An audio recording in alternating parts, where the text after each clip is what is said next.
Kita semua pasti tahu cerita tentang berlian, betapa mahalnya harga sebutir berlian bersertifikat, walaupun hanya seperempat ons. Sementara dalam batuan geologi, berlian itu batuan biasa dan banyak jumlahnya dalam perut bumi ini. Namun, siapa yang tidak tahu bahwa berlian itu ada blood money-nya, ada uang darahnya. Uang yang diciptakan melalui tetesan darah dan kendali ketat atas peredaran jumlahnya. Berlian itu menjadi benda yang sangat-sangat unik. Semua digendalikan agar tetap scarcity, agar tetap terbatas, agar tetap langka. Dibangunlah citra berlian simbol cinta. Siapa yang membangun? Keluarga De Beer di Afrika Selatan menguasai jaringan tersebut sudah hampir 200 tahun. Dia mengendalikan sumbernya, juga mengendalikan pasarnya, juga mengendalikan sertifikasinya. Di awalnya, di tahun 1800, mereka selama puluhan tahun, lebih dari 40 tahun, mengumpulkan sumber batuan tersebut. Sampai mereka menguasai lebih 60% penguasaan wilayah tersebut. Dan di tahun 1860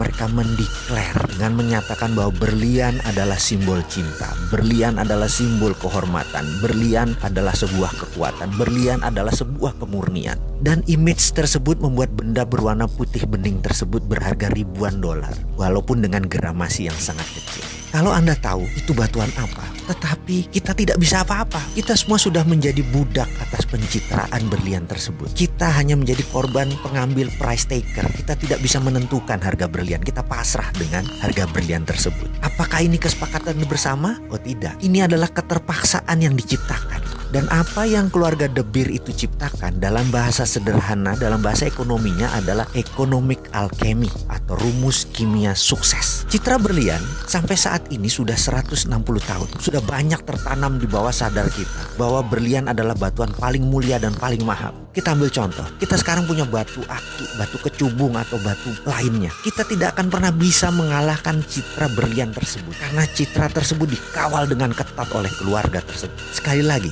itu adalah yang namanya alkemi. Kita pun selaku pribadi harus menemukan alkemi diri kita. Kita harus menciptakan alkemi kita sendiri. Bahkan negara harus menciptakan alkeminya sendiri. Kalau enggak, kita tidak menjadi negara apapun. Kita menjadi negara victim. Seperti Amerika, mereka menciptakan alkemi. Mereka mengatakan mereka tidak menggunakan jaminan emas lagi pada tanggal 15 Agustus 1971 untuk mencetak dolar. Mulai saat itu mereka suka mereka mencetak dolar. Dan hari itu dinamakan hari alkeminya dolar. Dan itu alkeminya Amerika. Misalnya, strategi menaklukkan wilayah sewaktu Patih Gajah Mada menyatukan Nusantara dengan perjanjian logam, itu pun namanya alkemi. Kita tahu kan semua sejarah tersebut, di mana ketika Patih Gajah Mada menyatakan akan menyatukan Nusantara di bawah Panji Majapahit, ada puluhan kerajaan yang dihendak satukan. Dari selatan Thailand, Champa, dari utara Filipina, sampai sisi timur Melanesia, nyaris tanpa tumpah darah. Hanya ada satu perang dengan kerajaan Pasundan. Sisanya hampir tidak pakai perang yang tumpah darah.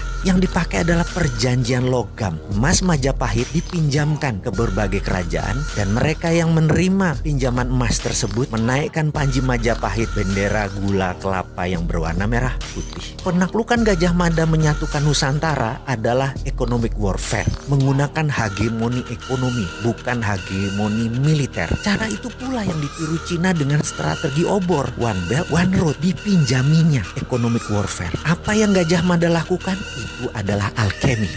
Alkemi itu sekarang diambil oleh Tiongkok. Dan lucunya, Indonesia malah bagian dari alkemi tersebut. Itu ilmu milik Nusantara. Bagaimana sih ini?